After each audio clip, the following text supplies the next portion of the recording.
Meeting to order, please rise for the Pledge of Allegiance. I pledge allegiance to the flag of the United States of America and to the republic for which it stands, one nation, under God, indivisible, with liberty and justice for all. Please join me for a moment of silence.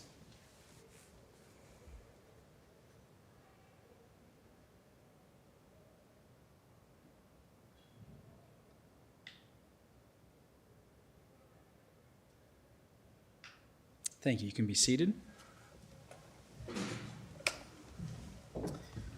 All right. First item of business is approval of the agenda. I will move that.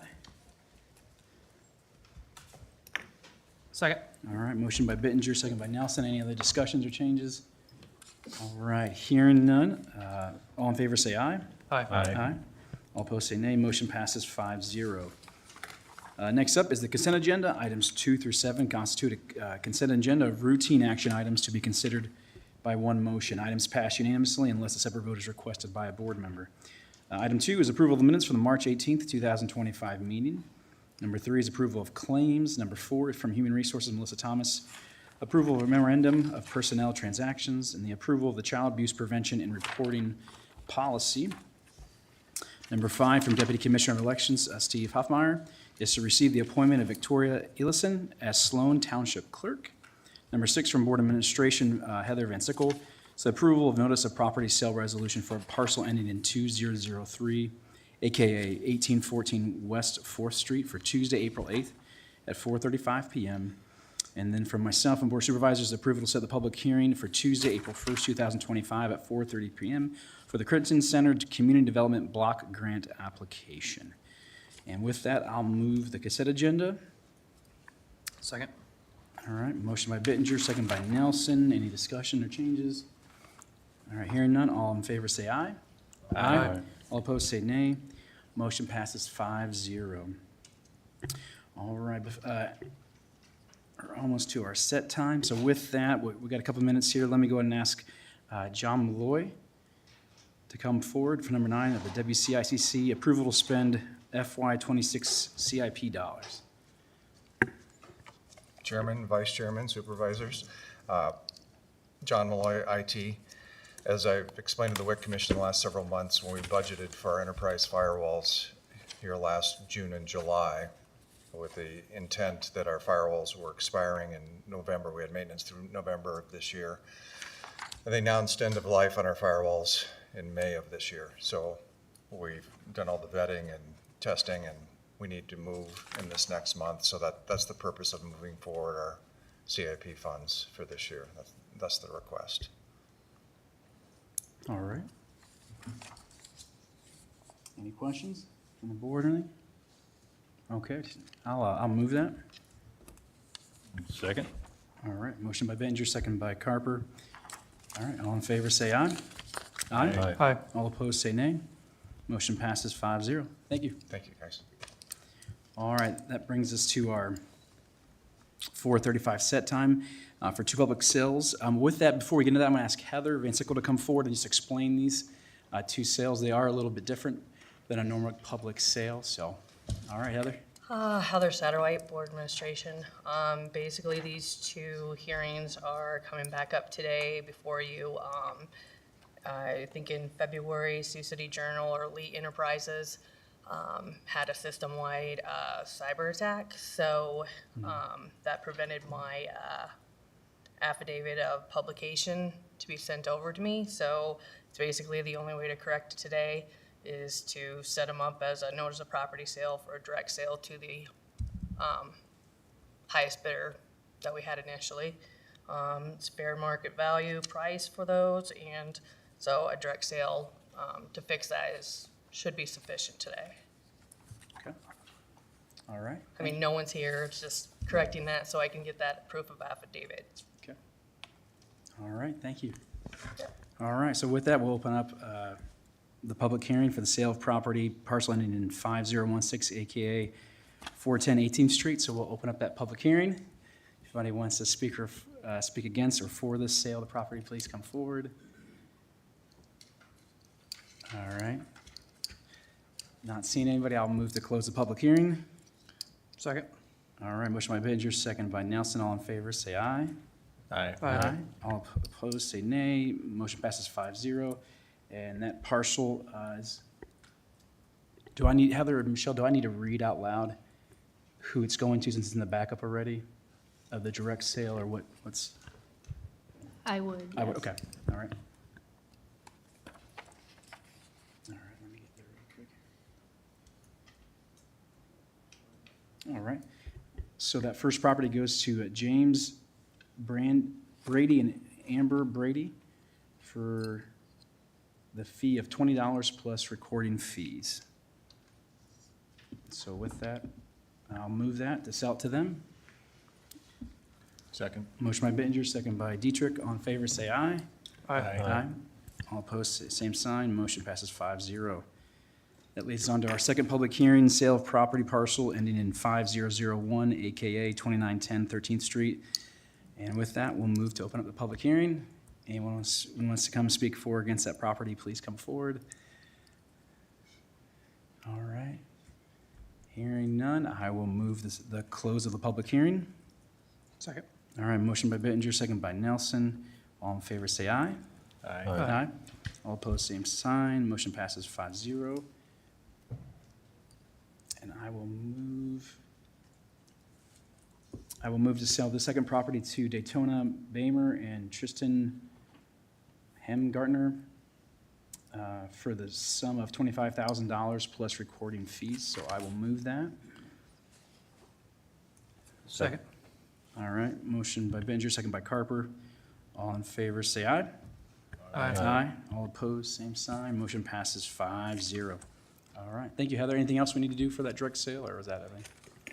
Okay, thank you. All right, moving on to item number 10 from Building Services Director Kenny Smits is the approval of the CMBA Architects contract in the amount of $15,000 for the Dorothy Pico Nature Center structural project. Kenny, go Good ahead. afternoon. As you know, we've been working on what we've called the structural project for Dorothy Pico Nature Center for several years. It's been an interesting and complicated venture, one that I believe has stumped a little bit of everyone, from myself to architects to structural engineers and others. I really appreciate Dan Heisel's patience as we've tried to work through this. We have a contract before us from CMBA Architects. This is to provide architectural services for floor stabilization. We believe at this point floor stabilization, from all experts and opinions, is the best move forward for the county currently. There are some unknowns about the building itself on what has really caused the settlement issues that have taken place over the years and seems to be getting worse. What we do know is there are voids underneath the floor slabs in this building, and we think that the best path forward is to first address those voids and get those floors stabilized. We have looked at doing some further structural work, which would be adding piers to the building to stabilize the entire building. That work would be just devastating to the facility. It would not be a simple task, it'd be a lengthy task, and it would devastate the interior and parts of the exterior of that building while it's conducted. So our recommendation is that we move forward with a contract with CMBA for floor stabilization, and then we'll be following this up with the next agenda item on quotes we received for those costs. Okay, thank you, Kenny. Any comments from the board? Questions? Good to see Tanner. How you doing, sir? All right, I'll move that. Second. All right, motion by Bittinger, second by Nelson. Any further discussion? All in favor, say aye. Aye. All opposed, say nay. Motion passes 5-0. Thank you. Yep, all right.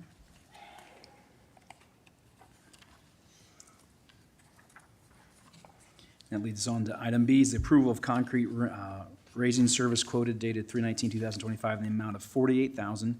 General contractor work, $8,250, and project contingency of $12,000 for a total amount of $68,250. Go ahead, Kenny. Thank you. So this follows up my start on the previous agenda item. CMBA Architects submitted information to contractors to receive quotes on the floor stabilization project.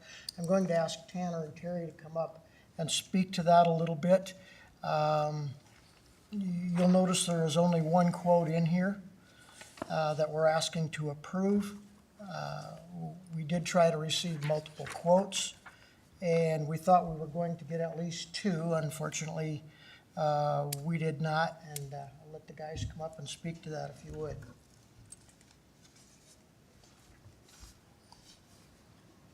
Terry Glade, CMBA Architects.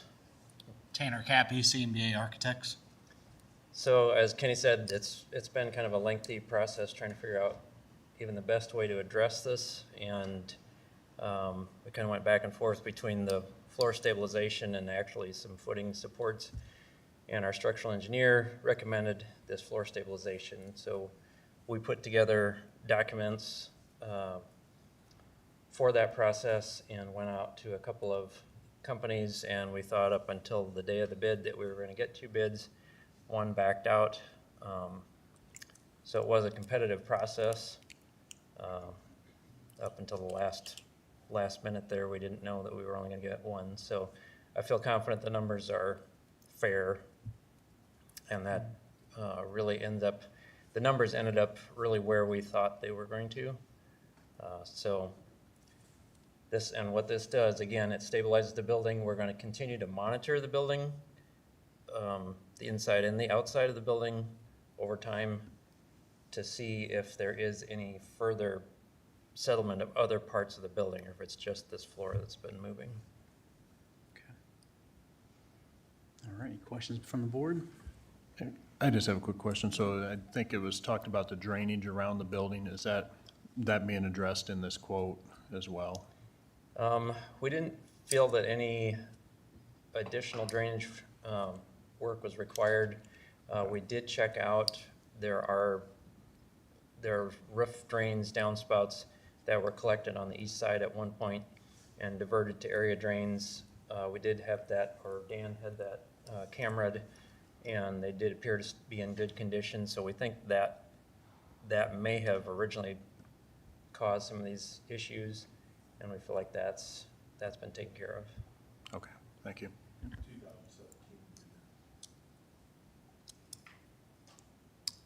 All right. So total cost is $68,000, Kenny, correct, that we're looking at? I'm sorry, Dave? $68,000 total cost on here? Yes. Yeah, okay. We're asking for a project contingency amount. You see that? Yeah. That is for any unanticipated work that might be required, that obviously we don't, if there's an unknown that we run into, we want to have some sort of something to rely on to cover those costs. They'll basically be injecting foam at regular intervals, and then if they come across an area where suddenly there's more foam going in than what they expected, or they just find some unexpected situation, then we need to have a contingency in there for that. Okay. All right. Who's the contractor that we had bid from? What's your name? Concrete raising services. Okay. Okay. And they're here in Sioux City? Dakota City, Dakota Nebraska. City, okay. I thought that name sounded familiar. Yeah. Okay. All right, well, I'll move it. Second, I know that we used foam to raise the floor of a pretty big grain bin this summer, and it's unbelievable what they can do with that. So, Dan, I hope that this alleviates the problem, but Yeah. it's a first step, I guess, so. All right, motion by Bittinger, second by Nelson. If there's no further questions, all right, all in favor, say aye. Aye. All right, all opposed, say nay. Motion passes 5-0. Thank you. Thank you, gentlemen. Thank you. Next up from Secondary Roads is Laura Severs, approval of revised policy and procedure memorandum number 9, dust control policy. Hello. Man, this sounds exciting, Laura. Thanks for bringing this before us. So the revised dust control policy is actually a rewrite of the existing policy. So I thought that I'd go through all the sections of that policy. So the purpose is, the policy outlines the application of dust control palliatives on granular surface secondary roads in Woodbury County. This is not a required application on our roads, so the only Iowa code section that would apply is work in county right-of-way. Resident requirements on the new policy would be those that are seeking dust control must use a pre-approved contractor and that they contact that contractor directly. They would be responsible for the payments to the contractor, and any issues that they have with that application would then be directed to that contractor. And then that we would mark this dust-controlled area and that they need to make sure that those flags are always seen by our motor grader operators. The next requirements are for a contractor, that they must be pre-approved by me, that they do fill out a work on county right-of-way permit, that they have a certificate of insurance that they provide to us annually, that they give us notice that the motor grader can get out there to work that road to the best of our ability for that material that goes down, that they use traffic control, that they not work on Sundays, holidays, or overnight, so sunset to sunrise, that a contractor, again, use the dust control markers so that we don't disturb that material that's put down.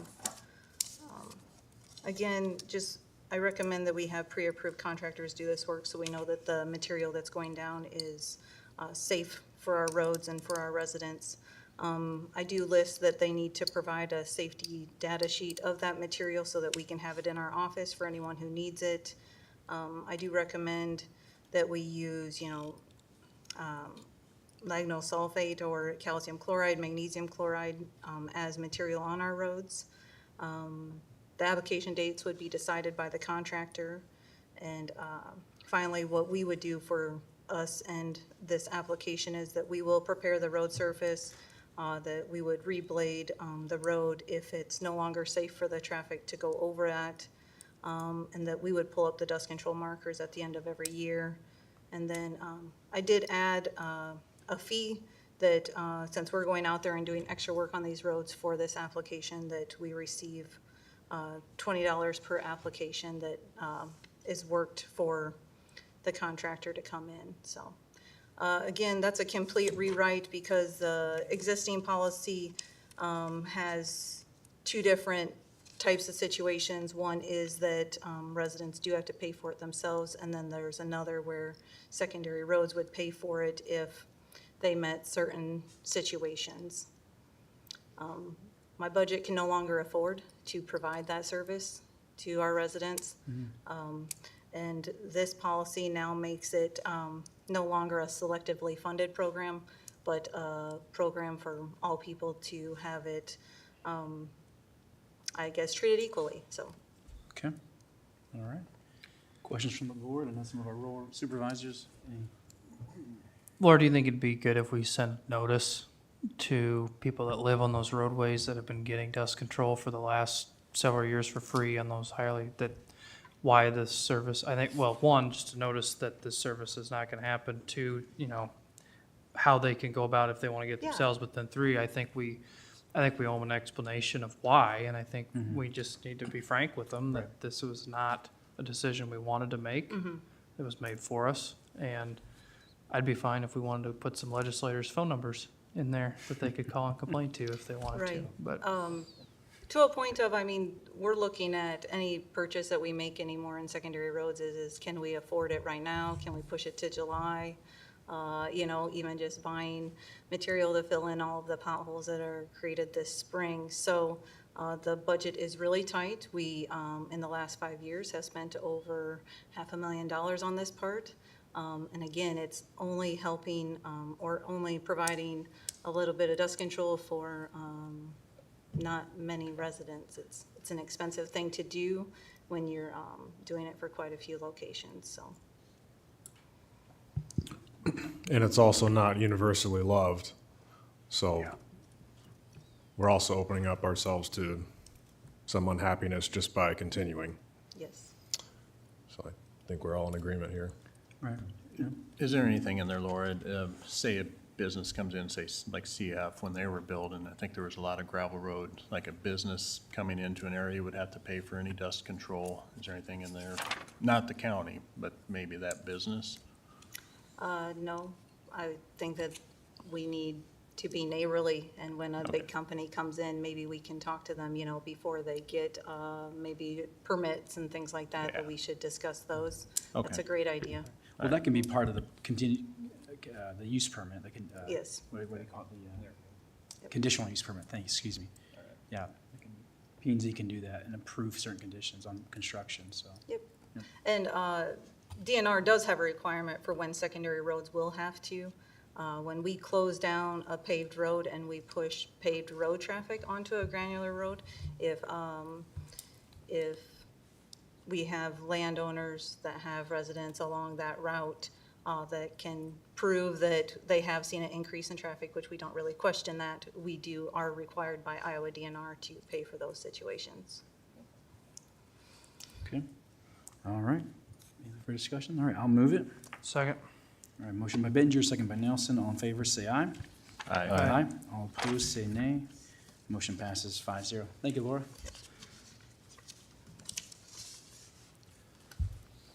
All right, on to the budget review, ongoing here for fiscal year '26. Before we get into the item A, Michelle, do we want to do an update, kind of update where we're at and kind of what you filled in this afternoon with me? So- Yeah, we can do that. I do have a question if I can ask Sure. Joshua in reference to the first item of the freeze. It is not listed as an action item, so are we going to have to bring that back next week?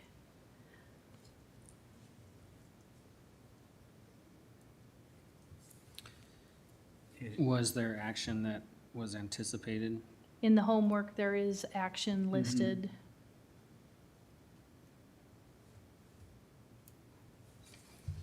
And you're saying the action over on the right-hand side doesn't directly correlate to one?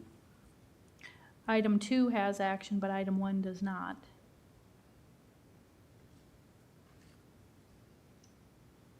But it was in the backup that way. Yeah, well, and the backup isn't part of the actual agenda, so is there any time urgency to get it done tonight? No, No. it's budget related. We have until the 30th, April 30th. Okay. Yeah, I mean, typically, we list either action or information, and so this one appears to not have really either of those options listed. So I think if there's no harm by deferring actual, certainly can be discussed today, and any action could be deferred a week. That would probably be the safest thing to do. Okay, that's fair. I apologize to the board. I didn't catch that when we put it out, but yeah, let's do what's above board and so. All right, so I will move to postpone that until next week. Joshua, do we need to move Well, to we could postpone? still, or we just- could still We discuss. can certainly have the discussion. okay. I don't know if there's some that were here prepared to Okay. discuss that item, and probably Okay, would be good to do so. all right, that's fine, we can discuss, yeah. Yeah, Michelle, why don't you give the update and then we'll go into the number 1, yeah, so. Okay. Pull up a couple of forms here.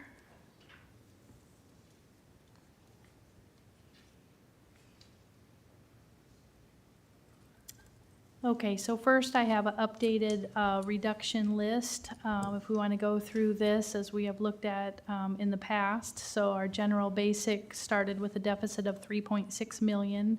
And you can see each line item here of what was reduced or changed since the budget hearings. The blue highlights are the changes since the last meeting. We have a few different items totaling $67,000 to the good. So that will bring our general basic fund deficit to 1.7 million. In comparing this to last year, that's a smaller deficit than we had in fiscal year '25. So we're right in line with almost exactly where we were at last year when we finalized the budget. The general supplemental had a couple of changes, and those amounted to 33,847 to the good, bringing that deficit to 693,000. Rural basic remains unchanged with a 93,000 deficit, and rural supplemental is a balanced. And all of these are taking into account maintaining the same levy as we had in fiscal year '25. So I wanted to share with you what I looked at after this is the current reserve balance, or the estimated reserve balance in each of our taxing funds, estimated as of 7/1 of '25, so the beginning of fiscal year '26 budgets. You can see in the first, or column B here, is the estimated beginning balance. This takes into account $2 million in U.S. Marshals revenue not received, which puts us in line with what potentially will be received for fiscal year '25. So we've taken into account that. It also adds a $500,000 amount that the treasurer located in the fiscal year '25 budget, which brought our balance up. From there, I looked at the fiscal year '26 expenditures with the information that was already on that first spreadsheet that we looked at. And as our auditor always has recommended, we should have a 2-month reserve balance so that we can make it through July and August until we start receiving tax revenue. So from the fiscal year '26 expenditures, I've calculated out what it would cost for 2 months to maintain each of these funds, and you can see that in column D. If you look at our total expenses for 2 months, you can see that we have a little bit more expenses than we have in our balances, in our reserves. The thing that has not been taken into account here is some changes that will be in the beginning balance in some of the positions that were not filled in the attorney's office, the budget director. The treasurer's is taken into account in her figure. She did supply those to us. But there's a few different items that will change the beginning balances, probably in the general basic, general sup, and rural basic funds. So all of those potentially could increase a little bit. So where I went from there is I calculated the percent of reserves at the start of fiscal year '26. So July 1st, we would be sitting at 23% in the general basic, which is a pretty good number. 20% is a good number, and we'd be at 23. General sup 8.04, and I think we've always known that that was falling, and that was something that we really didn't want to go any lower than it is. And the rural basic is looking pretty good at 22.05. Debt service, that pretty much is an in and out as far as the amount of money that we receive from tax revenue and the amount that is paid out. So that one we really don't have to look at too closely. So from there, I looked at the beginning balance minus the current deficit that we have in each fund to determine what our ending balance for fiscal year '26 would be. And that's your column F here. I figured out then the reserves that would be in this scenario at the end of fiscal year '26. So you can see we are sitting at 18.48% in general basic. And I know we started out at close to 16%. So we have increased that through all of these changes that the departments have analyzed their budgets. We've been able to increase that by a couple of percent, which is great. General sup went down to 3.69, and rural basic went down to 19.74, which is still relatively comfortable. So you can see in column H, the dollar amount of reduction that would be needed to change our reserves by 1%. So those are the numbers that would change the reserves by 1%.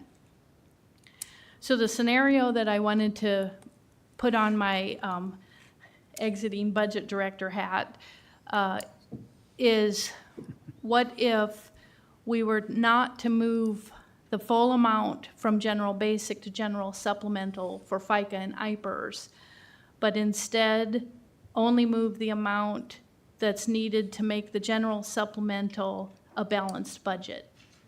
And so I can show you the effect that that will have for your consideration. So the, oopsies, get back here.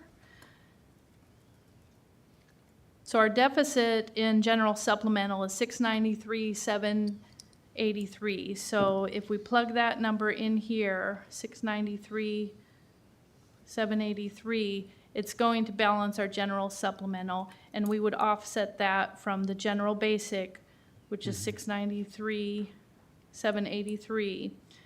So that's going to bring our deficit in general base. We're just shifting the deficit to general basic instead of general supplemental. Correct. So, and while still holding the levy the same as it has been. So if we look at our reserves versus expenses now, which I have these all tied together, and we look at our ending balance, that's going to change our general basic to 16.69, which is still not real desirable, but it's still above 15%. It's going to bring our general sup back up to 8.04, which is exactly where we started. So we're not, we're not going up or down, and our rural basic is still unaffected. So this is an option that I just wanted to present to you. With this option, we're still maintaining a reserve balance that's above the 15%. There are no further cuts that would be needed by the departments. There would be potentially that may go up because our beginning balance, I am pretty confident, is going to change due to some of those unfilled positions during fiscal year 25. The current wage plan amount that's been budgeted has not been taken out, nor the compensation committee elected officials amounts that were analyzed by the compensation committee.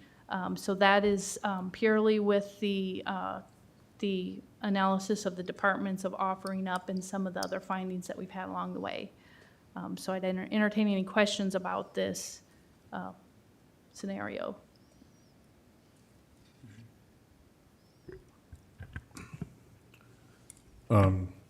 So this 16.69% at the end of FY '26, did you say that that is after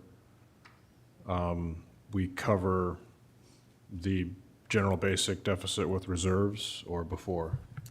It is after. So if you look at this column F, I take the beginning balance and then I reduce it by the amount of the deficit to come up with the ending balance of the year. And then the reserve, that would be the amount that's remaining in the reserves. So that 2.4 amount that is on this spreadsheet here would be taken into consideration in that 16%. So basically, yes, you would be using that out of reserves and reducing the reserve amount. And what would be the reason to focus all the deficit on general basic? Just conceptual, or? The reasoning is so that we can have a balanced budget in general supplemental, because it's been expressed to me that there is not a desire to change the levy, and this is a way that the levy would be held constant. You'd be able to balance the general supplemental and the rural supplemental, which are the two things you do have control to levy. You don't have any control on the levy amount for general basic or the rural basic accounts, because those are the ones that are held by House File 718 to certain terms. And so if you were to increase the levy, we could leave that deficit in there and balance the budget by increasing the levy. But if you don't want to increase the levy, we can shift that. Either way, it will be taken from the reserves. Well, there's not enough reserves in general sup to offset the near 700,000 that we're short there. Right. So yeah, it's either you Yeah. move it to general basic to use those reserves, or you raise the levy in general sup to cover it, or you make the cuts in general sup to take it away. Those are the three options, Right. essentially. Well, based on the fact that we go down in these reserves, we'd be starting at hopefully 17% if we have some other things padding that number. Right. But if we have expenses throughout the year in excess, we have to come up with $2.4 million next year in reserves, like guaranteed reserves. We can't obviously tax for that. Yeah, it kicks the can into Yeah. next year, most definitely. This kicks the can while scraping the bottom, or well, the plane flies as close to the mountain range as physically possible.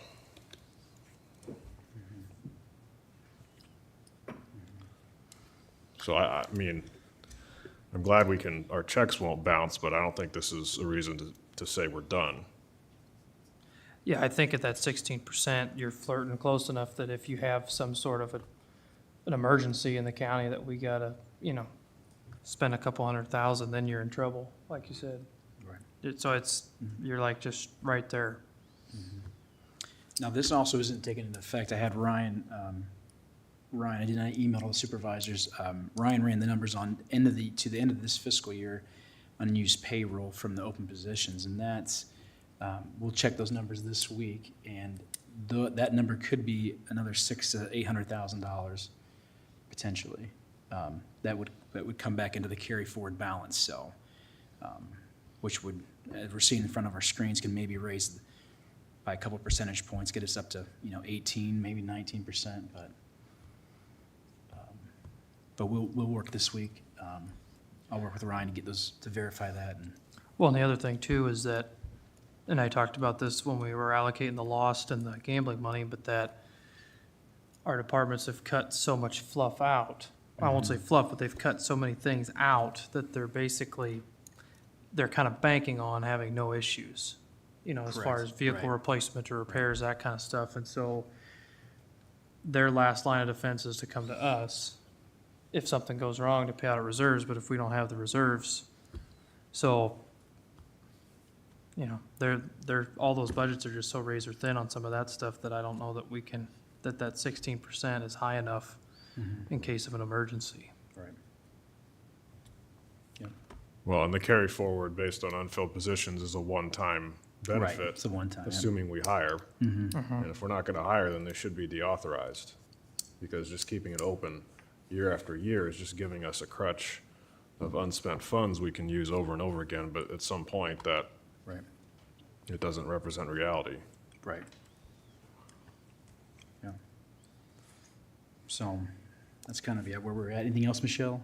Or, No, I just wanted to present this as an option, where you can, it can be, I agree, it's a starting point, and like I mentioned, the beginning balance is going to change, and as you mentioned, it could change by $500,000 or so across those three funds. right, And if you look at this dollar change needed, if you're mentioning, 600,000, that may change it by, 1.5%, 2%. yep. Thank you. Yeah, thank you, Michelle and Ryan, for your work. I want to say thank you, Tina, for sending that over and finding those savings, and thank you for your hard work on that. With that, let's, regarding the fiscal year 26 hiring freeze approvals, we'll just have discussion. I know some of the elected officials are here and department heads. What we were looking at, and Supervisor Nelson, make sure to correct me if I'm wrong, but we were just talking about looking at the current open positions for fiscal year 26, putting a freeze on those. And so, so with that, I know some of the department heads are here and elected officials. If anybody wants to come say anything, as we heard, we will move this, to next week for action. But if anybody wants to say anything, I know James are here, and anybody else wants to say anything about their departments. We're just looking at the current open vacancies, that's all. We're not, if that makes sense, if that's Yeah, clear, so everybody clear on that? Last week for supervisors, when we met with department heads and elected officials, we went around the room, and at that time, there were 17 open positions. One has been filled since then, or there was an offer out at the time, I guess, and that person's accepted. So then that went down to 16, but then I think one opened up somewhere else, so it's 16, 17-ish. Some of those are, we're just looking at, can we do a freeze for this year, not deauthorize, but, just defund? Defund, yeah. In an attempt that we don't have to maybe lay other staff off. So we're just we're turning over every stone and trying to figure out how we can make this all work, so. So let's open it up. If any elected officials, department heads want to just come share any information we need, and then, Tina Bertrand, Woodbury County Treasurer, thank you for letting me speak tonight. I guess I'll go first. Maybe I'll be alphabetical. Maybe I don't know my alphabet well. This has been an ongoing conversation, I think, like we both said, when we had the meeting last week. A couple of things I do want to put out there. I mean, I've already put forth the budget that did anticipate some open positions to the end of the fiscal year 2025. Till I get some things filled or kind of figure out what we're doing. There may be a little bit more, there may be, I may have been way off on my numbers, I don't know. I did my best guess. The one thing that I will say is this, is I'm open to the conversation and trying to look at where staffing needs to be, but it has to be right staffing, because the one thing we don't want to do is we don't want to necessarily lower services because we don't have the budget. And we're going to continue to face increased wages, increased costs, and we can't continue to increase wages if we don't have the budget. We can't continue to cover increased costs for things, if it's gas, postage, or whatever, if we don't have any more revenue coming in. So in my opinion, this is everything's on the table. Where are our revenue streams? Where are our expenses? Again, I am open to taking a look at what the staffing levels need to be, what kind of technology or innovation or other opportunities are there to streamline some of our processes within our departments. I can only speak really of myself more than anybody else. I do have some ideas on that we're researching right now, but that may have to be offset with additional costs to be able to purchase some equipment or something like that to be able to do that. And so I think that's some of the stuff that I know we'll be doing in our department. I also know that again, my workflow kind of does one of these and one of these. And so there may be pinch points where maybe it is more beneficial to look at overtime to fill those gaps, which is not something that I have been projecting. It's not something that I budgeted for FY26, and it may be something that as we continue this dialogue that I may need to kind of look at some of those things. But I also want to caution burning out staff, Right. Because we could have burnout really quickly if that's the method that we go down. And I know right now, and I think some of my discussion is, in our department, we've probably been down one person for the last year.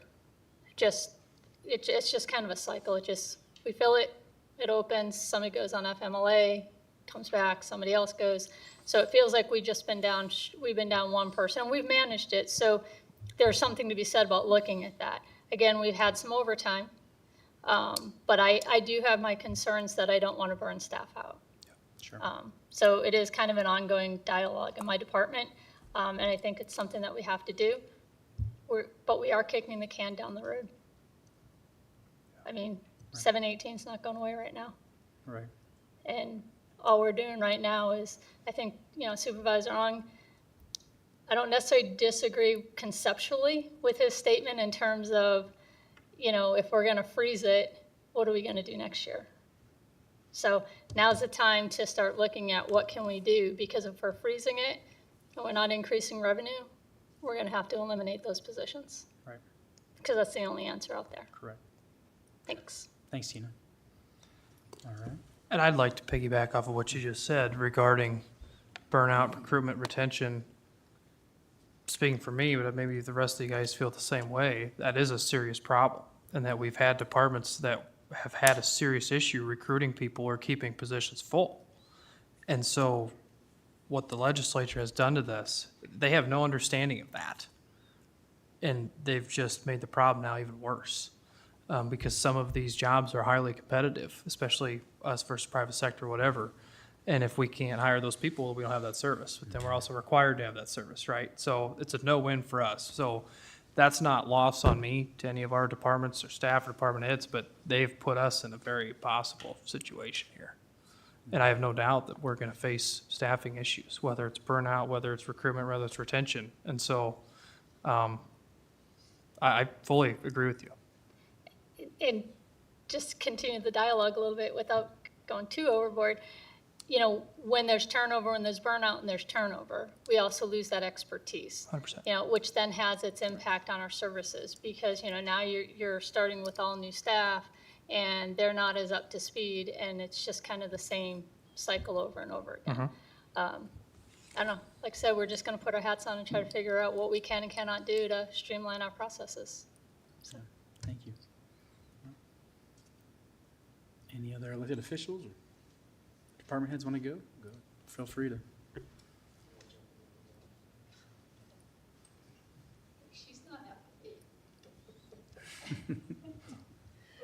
Well, great segue, right, is, what she just brought up was, one of the things that Secondary Roads has been looking at is trying to find ways to cut costs on our outside labor for our equipment repairs. I was hopeful to, in the next week or so, ask the board for the open position that Secondary Roads has in the engineering, to move that to a district, mechanic that would take on that role so that, we can have, less outside labor, cost. So as of the last time I printed our budget, we have spent this year in just outside labor, that's not counting your parts, $145,000 in fixing our equipment.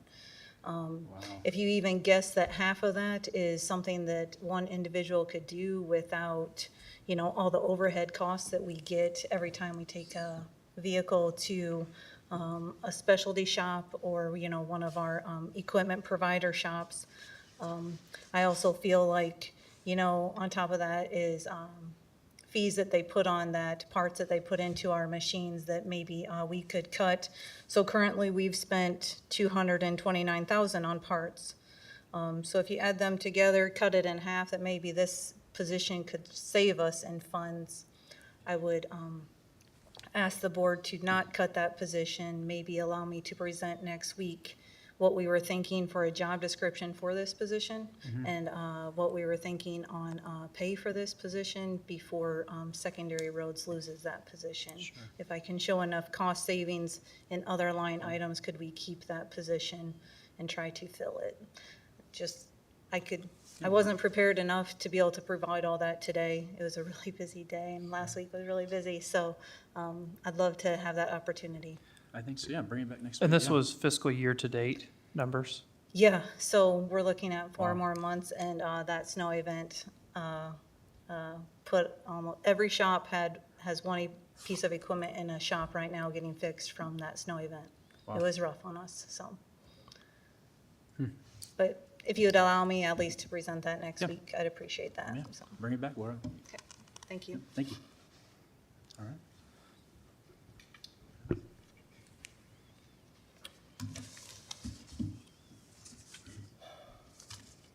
Good evening, gentlemen.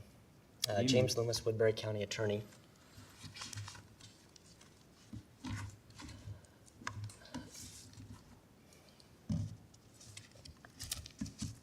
The board is well aware of the challenges that my office has faced. I know 3 of you were on the board since I took office in January of 2023.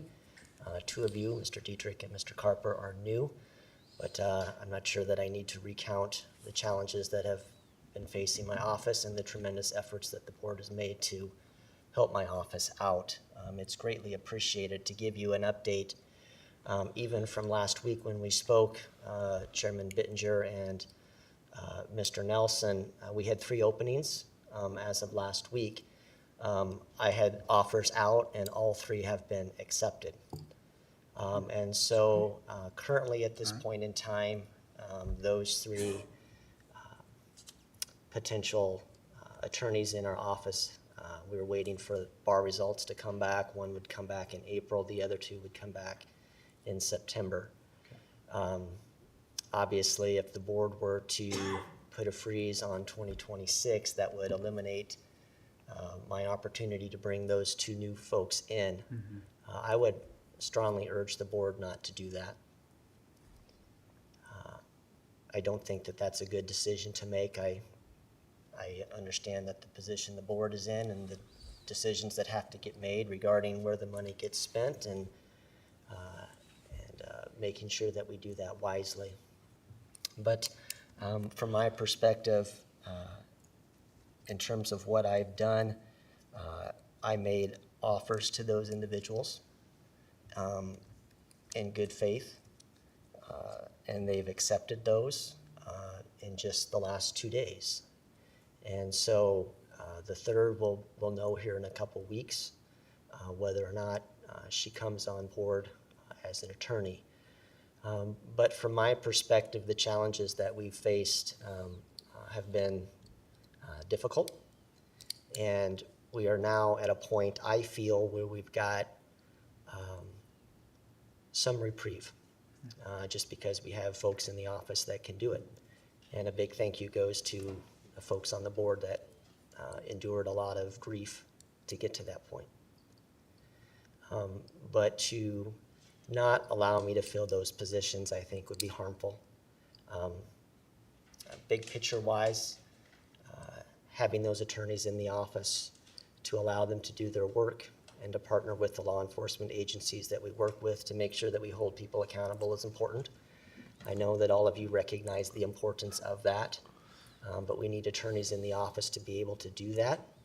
We need attorneys in the office to be able to have the time to do that with a caseload that allows them to focus their energy to make sure that we're doing that as best we can. I firmly believe that we've been doing that well, despite the circumstances that we've been faced with. But I don't think that to not fill those positions at this point in time hurts our ability to do that, impacts our ability to do that, and frankly, it impacts my credibility because I made offers to those folks in good faith, and then they turn around and say, oh, sorry, we don't have the funds for you to come now. That would hurt us moving forward in efforts to fill those positions. And so from my perspective, I would ask the board and strongly urge you not to do that. To provide some perspective, I think it's fair to say that my office, since I took office in January of 2023, I went back and looked at monies not spent from my office in the budget of 2022 to 2023 and 2023 to 2024. In each of those years, we gave back close to $500,000 in unspent money. In 2022 to 2023, in 2023 to 2024, it was almost $550,000 that we gave back to the county in unspent money. I know that looking back is maybe not relevant. I understand that, right? We're not talking about 2022 to 2023 or 2023 to 2024 anymore. I get that. I get the fact that you have to make decisions moving forward, what's best for the county. But as Ms. Bertrand indicated, government is a service-oriented business. And I am the first to tell you that I am as conservative as they get. Pinching pennies is what I do best, and I think my wife would tell you that, probably to her chagrin, that pinching pennies is what I do best. And I think that I've done everything that I can as the head of this office to lead it through. And I would just like to see have the opportunity to have a full staff available to do the work that we're called to do as servants of Woodbury County, to make sure that we're protecting the people and holding people accountable and deterring as best we can any future things that might happen in this county. And I've got a number of folks here from the Sioux City Police Department tonight, and I consider them my partners, and they are good partners to have. And without them, and without the Sheriff's Department, Sheriff Sheehan and his crew. We can't do what we do. It is a team effort, and I believe that most of them would echo the sentiments that I have tonight, that you not make those cuts in terms of a hiring freeze, but allow those positions to be filled. I am willing to make the cuts wherever further I can make them. And I'm open to those discussions that Ms. Bertrand indicated, wherever we can find that to do. But the fact remains that the county attorney's office is, as is most government offices, is largely built on the staff. And, you know, to be frank, you can't replace the attorneys with machines. It's just the nature of what we do requires actual people to be in the office and to do that work. And so at the end of the day, I don't envy the position that each of you is in. It is difficult and challenging to do what you do, and I thank you for that. But I would ask that you please give consideration to the position, not just that I am in, but all department heads are in, when you make this decision about what to do with those positions and the impact that it will have, you know, not just today and maybe for the next fiscal year, but what it means moving forward and what it means for the services that we provide to the county, not just from the county attorney's office, but the treasurer's office, you know, the conservation folks that do the work that they do to keep the parks mowed up so that people can enjoy camping on the 4th of July weekend, all those things that people come to expect, or when you have a blizzard on March and you need people out on the roads to clear the roads. People expect those things to happen, and if you don't have the people there to do the work, you got an explanation on that end too. So again, a lot of things to consider. I don't envy the position that you have. I would just strongly urge you to not take the action to freeze the hiring process. I am in trial again next week, so I will not be here. So I would just hope that you consider my statement tonight for the vote next week when you do that. And if you need anything, you're certainly free to reach out to me in the meantime or the interim before next week's meeting when you take action on this item. Thank you, gentlemen.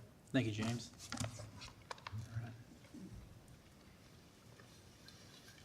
Good afternoon, Ryan Bertrand. I'm a captain with Sioux City Police Department. So first time in front of the board, so I'm glad to be here. It's in that deal, it's important that I speak what I had to say. I feel like it's important to me. I'm going to say what I think James can't say, being a humble man that he is. I don't know if you caught the last thing he said about not being available next week because he's going to be working a case. When we look at, and I'm in a similar boat as you guys, we're doing budgets just the same as y'all, and I understand everything you guys are looking at. So when we're making tough decisions, you know, I'm looking at things like stewardship, kind of, and James is a great steward of that office and the county resources. So the fact that, you know, he's digging in and taking cases and working cases is important. And to just, a case is not a case is not a case, you know, so it leads me to another word, which is triage. We have a steady stream of violent, dangerous people who the sheriff's deputies and us on the PD are doing our very best to catch, collect, investigate, bring them to justice, and present good quality cases for prosecution. And fortunately, AI is not there yet. We need people at desks, in chairs, in court, building those cases. And these cases are a lot of work. And James is regularly over at our office, meeting with our detectives, staffing cases, talking about what we need, how can we improve, to ensure that the very most dangerous people aren't kicked back out into the community on a plea bargain, and they're just not out committing more crime, and in effect, sapping even more resources, and maybe at times doing something even worse. So I was in a federal sentencing today, and one of the words that came up from the judge was an obnoxious criminal history on behalf of this offender. So In this case, it worked out that we were able to seek federal prosecution. They just happen to have a better prosecutorial path, but it just as easy could have been James's office that was tasked with prosecuting that person, where somebody actually died. So there's a lot of work that everyone doesn't see, and they're grinding, and they are, as you said, getting beat down. They are, it's heroic, I would say, what I've seen out of that office in the last few years. So I'll try to leave it. I'll say something what he would say, being humble as he is. He's a great steward, and definitely want to speak in support of them and what they're doing. Thank you. Thank you. All right, any other? Kenny Schmitz, Building Services Director. I'd ask the board, when they're looking at this possible hiring freeze, that they take a selective approach, if you will, and not a holistic approach. I think there's some, I'll start with my own department, because I know it best. We recently added a position for a maintenance technician that we have not filled yet. It's currently an open position.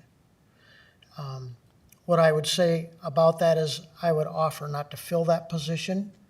It's an additional position that was created to provide additional services to help external buildings like secondary roads and more emergency services and work such as that. So that is what I would call an additional or a new service that the county maybe should have been providing previously but have not. So what I'm trying to say is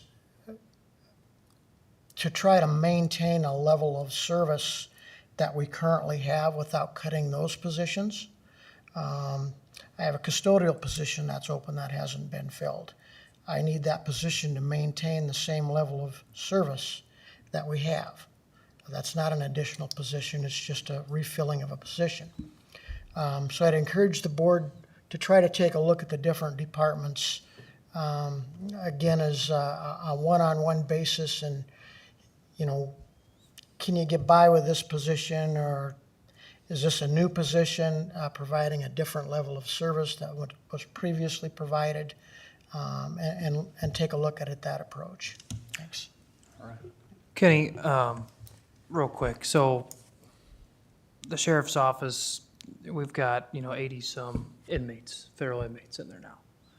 If that number gets up to 125, 150, like we and the sheriff are shooting for, do you need those two positions to get that? Do you need more than those two positions? What's your thoughts? How are you guys doing now? And if we get to that level, where do you think you're gonna be? We'll definitely need the custodial position. I think we may need the maintenance position at some time when we get to that, closer to that maximum level. Okay. But then that person, so if I understand you, if we get to that 150, that maintenance person would pretty much be almost full-time out at the jail and wouldn't be able to do any external buildings, or would it be a little both? I think it would be a little of both. Okay. Good. Thank you. All right, thank you, Kenny. Anybody else before you go on to the next action item? Dan Heisel, Conservation Director. I would hope and think if James had put an offer out to an employee or a potential employee, that would be binding and that would not even be considered to freeze that position. So that's my take on that I would hope that you would not even think of that position as you're looking at the hiring freeze. I don't have any positions that are open right now. Fortunately, we've been full for the last 2 years, and since I've got here, we've got a full staff. My concern is, what if you lose one of your upper management?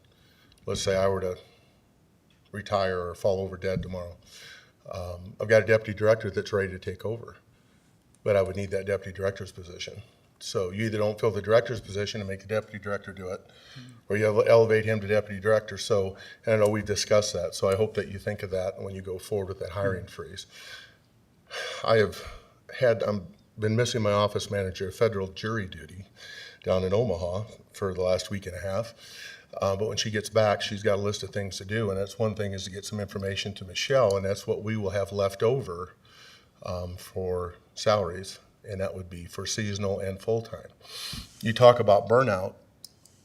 We have 20 to 25 seasonal employees that get hired by our department to run the parks, as you can imagine, with cleaning the restrooms, showers, mowing, trimming, everything, they picking up garbage. They're our front lines. I'm willing to look at that and trim those if I have to, because if we were to take all of my seasonal staff away, my full-time staff who are doing enforcement, that are law enforcement certified, and doing that work would have to be doing all that. And I don't know how they could cover the weekends and work during the week, because those of you that have been in the parks, and I know several of you have, know it's a little city when it's full, especially on the weekends. So we look at that and those services that we provide. And I realize some people don't look at those as essential, but you also look at the amount of revenue we bring in as our department, to our department, but also to the businesses in those towns. Because when those parks are open and they're thriving, the economy is thriving. Because you can, correction bill, Mark, you've been talked to by the city clerk before, that when we closed that beach, our camping crashed. We were at a third of our capacity, and they noticed it. I'm just tooting our little horn there about the economic development that we bring to the county. We may not be by code deemed necessary, but I can bring all kinds of figures to you what we bring to the county economically for the citizens and the businesses in the county. So seasonally, it's right now we're in the process of hiring our seasonal staff, because some of them start next month, at the beginning of April, our summer rangers.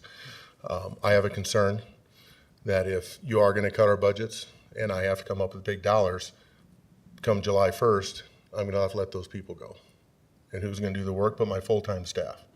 And how are we going to do it? And they're going to be burned out.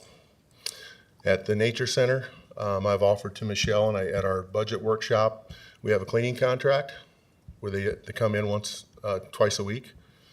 I offered to give that up and have my staff, which isn't the most popular decision I've made, but it's one way to help.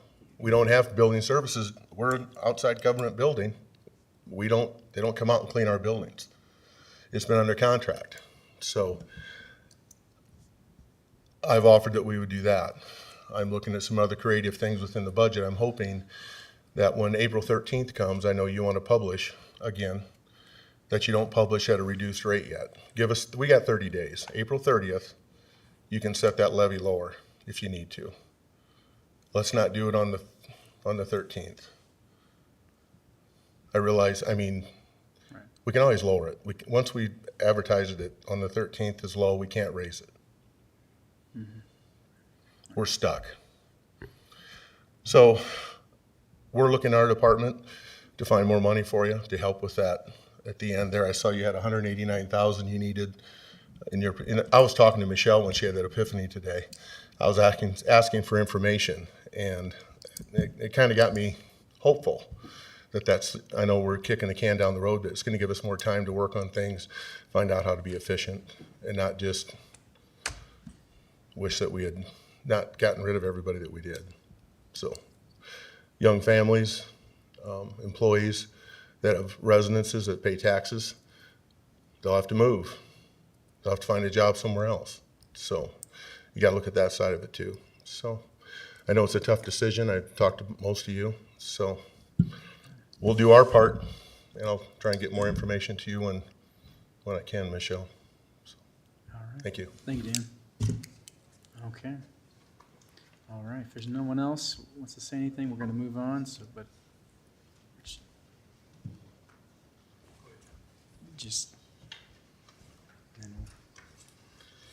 Good evening. John Sanders, Sioux City Police Department. As a sergeant in the Crimes Against Persons Unit with the Sioux City Police Department, I've seen firsthand the ripple effects of an understaffed prosecutor's office. I'm here to tell you why this freeze just isn't a budgetary decision. It's a decision that could tip the scales in favor of criminals. For far too long, Woodbury County Attorney's Office has been running on fumes.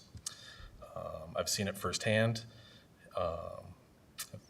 Let's think about what that means From my vantage point in law enforcement, I can tell you this.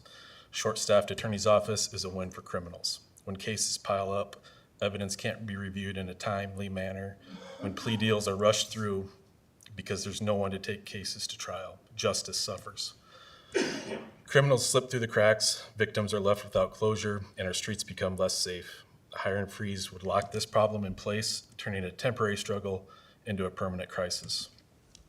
The attorneys we do have carrying caseloads that would break most people. They're not just pushing paper. These men and women are sifting through the worst of humanity day in and day out. Homicides, assaults, crimes against children, the graphic, soul-crushing content they have to review isn't just a job requirement, it's a mental and physical burden. I've seen the toll it takes on my own team and know it's no different from them. Without relief, without new hires to share the load, we're risking burnout, turnover, and collapse of morale. That's just not bad for the attorneys. It's bad for every case they handle, every victim they represent, and every community member counting on them to keep us safe. We cannot afford to let this office limp any longer. The hiring freeze doesn't save money. It costs us justice. It costs us safety. It costs us the well-being of those who've dedicated their lives to upholding the law. I urge our leaders to see this for what it is, not a luxury, but a necessity. Fully staffing the Woodbury County's Attorney's Office is an investment in our future, a future where criminals face consequences, victims find peace, and our community thrives. Thank you. Thanks, sir. Anyone else before we move on? Rex Mueller, Sioux City Police Department. I'll be brief. I think Sergeant Sanders and Captain Bertrand captured it very well. I'll just recount something. In the last several years, both Woodbury County and ourselves have dealt with some critical incidents where we responded to help each other. And I shudder to think if we weren't there as agency partners, what would have occurred if we weren't able to back each other up. Now, we're law enforcement agencies, and we're in Woodbury County, and there are many other smaller municipalities that cooperate with us, that work with us, but there's only one county attorney's office. They are at the bottom of this funnel of all these cases and all this good work that we have to do, and there needs to be somebody at the bottom of that funnel to receive those cases and prosecute them. I can't argue with anything that anybody's said. I've never stepped before this body before, but when I heard this was happening, I felt enough need to show up before you and say how critical this is. In law enforcement, I'm sure the sheriff will tell you, we've been dealing with staffing issues and are working at getting our personnel back up to the levels that they need to be. It's been a little hard to hire lately, but now we're getting there. But if we don't have somebody to refer our cases to, we're kind of taking a step back. And to say this is a critical issue is an understatement. I can't understate it enough. We're only part of the process. People think that when we show up with the black and white cars and we take the people to jail, that that's the end of the road. We are only the beginning of the criminal justice process. And if we don't support the end of the criminal justice process, the results are going to be catastrophic. And I'm not understating that.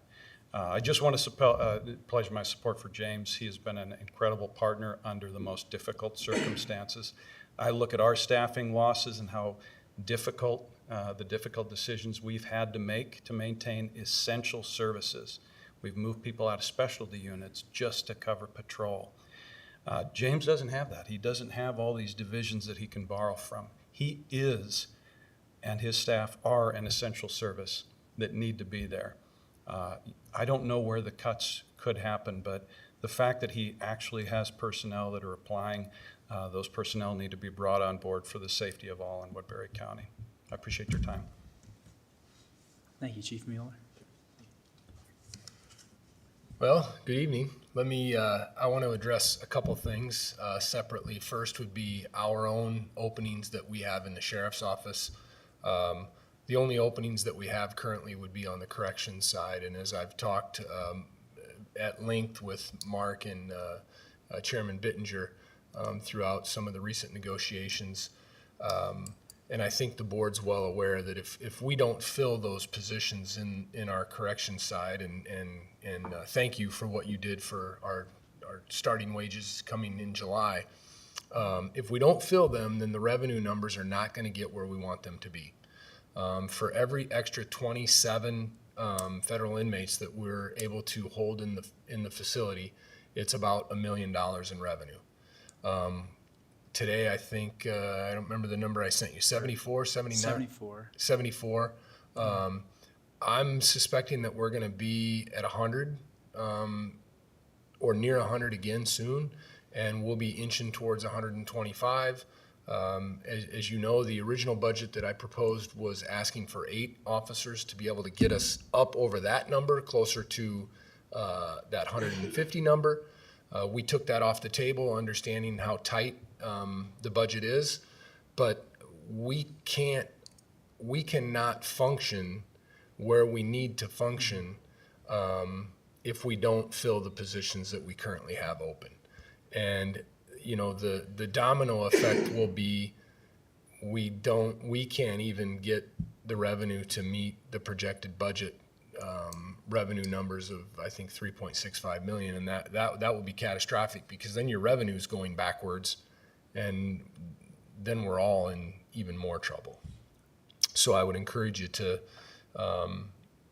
whoever said it, I think Dan might have said it, or Kenny, you know, don't make a blanket, we're going to just freeze everybody across the board. I think that would be very detrimental to the entire county. It should be looked at individually, and I would strongly recommend you to not freeze any of the staff at the sheriff's office, whether sworn or correctional. I would be open to looking at possibly any openings that may come up in clerical staff, but correctional and sworn staff cannot take that hit. So secondly, let me just, I think most of what needs to be said has been said about not cutting or not freezing the county attorney's office. As I was sitting back there, the way I was thinking of it is, it was a very popular thing several years ago, not here thankfully, but to defund the police. And if you really want to cripple the criminal justice system, it's not really that wouldn't be defunding the police. I mean, that will have an effect, but a greater effect would be to defund the prosecutor's office. Because then that ripple effect is you have police officers saying, why put all this work into this case if nothing's going to happen with it? And Sergeant Sanders really kind of hit the nail on the head. The work that these folks are doing, they're seeing the worst that humanity has to offer in photographs and videos and body cams. And trust me, the work that they're doing, you want them doing that work. The public wants them doing that work. They want those people held accountable. And I'll leave it to Chairman Bittinger he's got some wise words about what the evildoers, holding them accountable and all that stuff. So I hope you all, you know, really take that into consideration, because without them, everything would break down. And in a civilized society, we just can't have that. So at some point, as our leaders, you have to decide what kind of county we want to live in.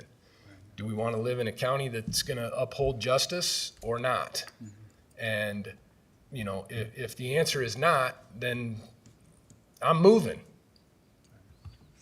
Who would want to live here if they can't hold the most serious criminals, you know, accountable in the system? So I would just reiterate what everybody else has said and just make sure that I mean that, and I'm not, I think as Rex said, I'm not understating it. That's the facts. And it's very important. Thank you, Sheriff. Thanks. All right. Thank you, everyone, for speaking and on that. Go ahead, Doyle. Doyle Turner, Mobile, Iowa. I agree with Mr. Loomis that I think you need to make the board has paid an awful price in the process of getting us where we're at, and I'd hate to see us squander that price that you guys paid. I give you a lot of credit for stepping up and doing what you did in order to get those positions filled. I also think those attorneys paid a price, and I don't want to squander that either. I do realize when you're doing budgets and the vast majority of your money is in personnel, it's really hard to make significant changes in a budget unless you adjust personnel. That's really difficult. I also think we need to have a discussion about the LEC Center. There has been a lot of money wasted with the authority, and I'm kind of a broken record here, but this budget is proof that it's imperative that we get that money back from the egregious actions that have happened to us out there. And as a board, I think you need to play really hard with the Law Enforcement Center Authority, and that's where we really need to focus in order to make sure we get these funds back, in order to make sure that things that shouldn't have been happening, things that border on illegal, cease to happen and never happen again. So that would be my main recommendation, and I know that's not going to solve this budget problem, but it has been an ongoing bleed, and it's a bleed that needs to stop. Thank you. Thank you. All right, with that, we'll go on. Thank you, everyone, for your input and being here. Everyone showing up, thank you for that. We'll have this on the agenda for next week for decisions, and so thank you for that. We thank you for our law enforcement officers and our county attorney's department. I know the board appreciates every one of you and value what you guys do. Number 2 here is just from myself, is just the approval of the funding request from the Siouxland Initiative for fiscal year 26 out of lost funds. And so in the backup, you'll just see it's just the approval. We did get the letter sent over from the Siouxland Initiative, so asking for $25,000 as we've been supporting them annually over the last, I don't know how many years going back. So that's what's on there for action. So any thoughts with that? I'll move it. I'll second. Okay. All right, motion by Benninger, second by Carper. Any discussion? I don't know if you guys have heard the discussion in the last few minutes, but it's pretty bad right now. I think the board may want to revisit my preference to allocate $400,000 from non-tax funds, lost and gaming, to help this shortfall. I think that things like this that was just moved are good for when we have times of abundance. We do not have times of abundance right now. We have times of House File 718. So even though it's as you say, a smaller amount, those add up. Mm-hmm. We had a lot of discussion tonight. We came to the grand conclusion that no one wants to be cut. So I don't know what we're going to do to close this gap if we don't start having some actions. So that's why I'll risk the wrath of those in this of this vendor and say I just can't right now. So are you Sorry? wanting to table to later and see we what can the table. budget does, or do you want to strike it now? What are you thinking? Either one. I'd be fine with it. I agree with you, Matthew, on that. I mean, it's a smaller amount, but it's still an ask, right? Every little dollar. Dollar, excuse me. I mean, not to belittle it, we're looking at $2.4 million being covered from reserves. So if we conceptualize money as what it is, which is fungible, we would be paying for this out of reserves without a corresponding income stream. And that's correct. I campaigned on not using one-time funds for ongoing expenses, and I'm not going to start just because the state really tries to make me do it. So I guess I'm going to kind of ask a question here too. So we've had a lot of other entities come in and ask for money out of the same funds. Do we want to relook at those? Because we obviously accepted them, we haven't approved them yet. So do we want to? And that's a good question. I think the precedent of the board has been in those cases, if it leverages funds for outsized benefit, that is an exception that we have made, yes. Okay. Right, correct, yeah. But if there's not a quantifiable return or exponential increase in the funding amount, we haven't. We've been fairly consistent about that. with that, I would make an amendment to table it. So I would make that amendment to table it. It's an appropriate ask from an appropriate funding source. I mean, that's what local option is supposed to be used as for economic development. That's what this group is. But it comes down to if we don't have the money to fund basic services, we don't have the money to give to any other little projects. And a lot of them are great, but our decisions are kind of being made for us in a way. And so that's what's hard here.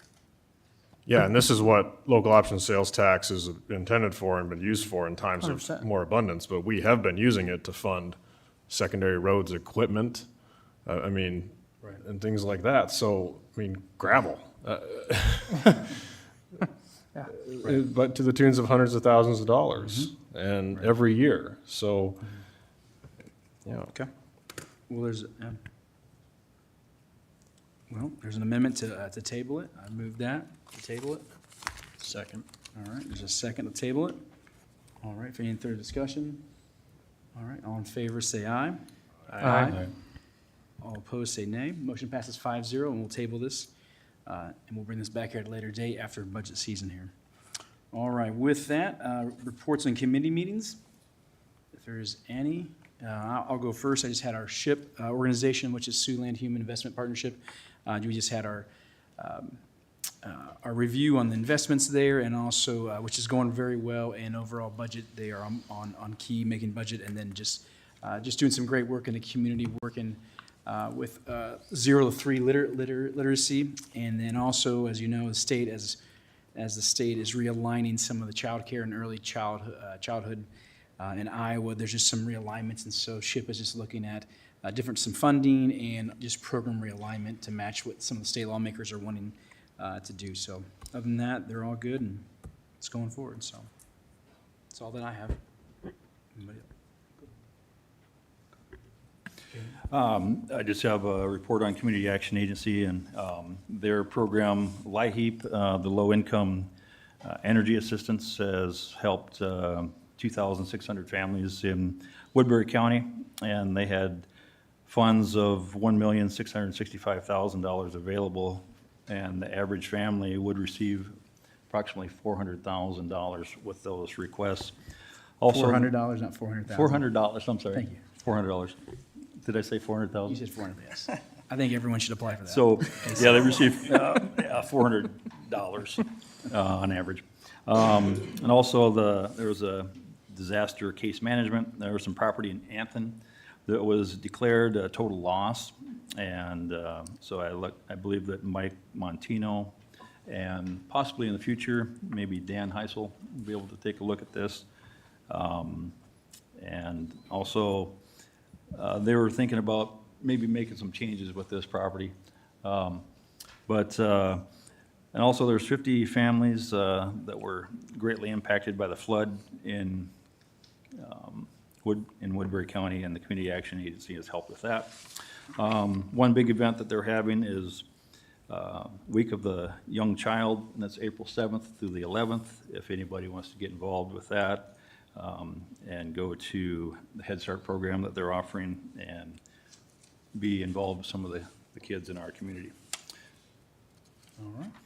The other and last was Zoning Commission, and we're looking at moving forward with nuclear energy in Woodbury County. We'd like to get some clarification with the our attorney Josh over here, about the language and the interpretation and flexibility on that. And also with that mobile home, the Zoning Commission has recommended that the Board of Supervisors retain Section 4.11 as it is. And looks like they'd have to stay in compliance with the federal and state expansion on that, but it's a possibility that they could receive some favoritism with that trailer, so. Okay, all right, thank you, Kent. All right, anybody else? I got a couple things, so I'll piggyback off of Kent talking about the flood. I was at Correctionville's Fire and EMS fundraiser here. I was actually 2 weekends ago, and I was talking to their fire chief, and they believe they're up to 11 homes that have filed for FEMA buyouts. And a lot of those folks have either, left the community or have moved out of county. So it's, it's disappointing for the people, the residents there, to have those people leave. We talked about the buyouts. FEMA's actually paying pretty good money. I was actually surprised. But when they get a buyout on a $65,000 house and, the next one that they're going to roll into is double, triple, quadruple that. I mean, it just, so they're trying to figure out, how they can try to keep some of these people in town, obviously. So the after effects of the flood continue to, wreak havoc in some of our communities. So we had a LEC meeting this afternoon. We gave an update. There's really 3 punch list items left to have the building finally be labeled as final completion. One of those is the roof that we were told was going to be done in October. Thankfully, the end of October is this month. No, I'm just kidding. But they are working on that, and they need another roughly 2 weeks to complete that. So I think if we're in the movie Groundhog's Day, it could still be October. One of the things was just seeding some of the grass and doing some landscape around the outside of the premises, and then the testing and balancing, the HVAC issues. Some of that, if you recall, was from the cold spell that we had back in February. They have isolated some issues there, and some of that work is already happening, which is good. We actually got some pretty quick responses out of Entroba, first time for everything, with some new information on some other stuff to fix. So trending in a good direction there. In regards to the LEC, Chad Sheehan was reached out to by Johnson County. They sent a delegation over today. They're looking at building would like to construct a jail. And so they had supervisors, folks from their auditor staff, county attorney staff, sheriff's department, corrections. We had, I think it was about 3 hours today that we did a full-blown tour of the facility, answered a lot of questions, a lot of do's and don'ts. They were great folks. But I think the neatest thing for me was to get to tour the facility while it was being operated today. And so the first stop, we went into the Sallyport, which we had touted. If any of you came on the public tour, we talked about why that Sallyport was so important for the safety of our officers, the transport officers, and the inmates. And we got to see some COs taking inmates out to come downtown for federal court. So we got to watch how that whole process went, and it was so seamless, so perfect. We watched, the medical team was in there booking intake, we're doing their thing. We watched some other inmates being moved back and forth from, laundry and things of that nature. So it was cool for me to see it functioning the way it was and as seamless as it seemed to me. So that was a very neat thing. So I appreciate that, and I think that they got a lot out of it. So thanks for working with them, Chad. That's, I believe that's all I have. Okay, thank you, Mark. Okay. All right, with that, citizen concerns, any citizen concerns? All right, seeing none. Oh, Laura, come on up. There was a update that we did this week where we went for some funding on a project last year. Mark had done a request for funds through the state of Iowa, through the federal government for old Highway 141 from K64 down to Iowa 31. He had requested $2 million for assistance and did not receive that. He received $1.6 million. So this year, he had suggested that I go back and request that full amount once they had enough budget to cover that. And that project did get funded at the full $2 million. It's estimated at a $2.5 million project, so that's 80% covered by the state through a federal grant. And I think that's the largest they've ever given out to a project, so that's a pretty cool regional project that we get to do in the next 5 years. So that money doesn't come through our budget.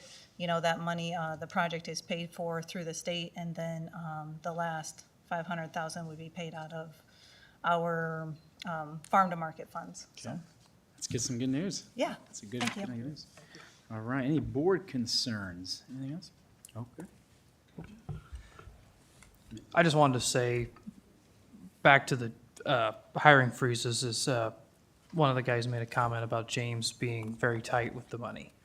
And while I know that James is. That was me that made that comment. Okay, well, I think there was somebody else that even said that you did too, but I think, and I tell taxpayers this all the time, that I believe that all of our department heads and elected officials make pennies into dollars.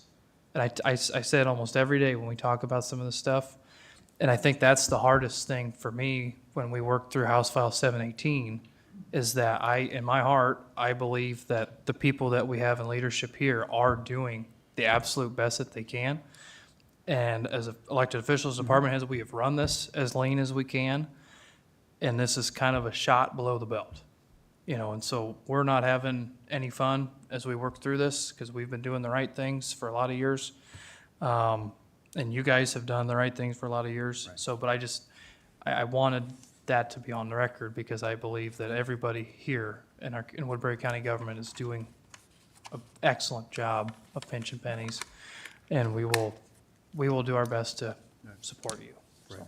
Well said, yep. Yep, we believe in our staff and our department heads and elected officials, yep. Yep, they do well, yep. All right, anything else? If not, all right, we are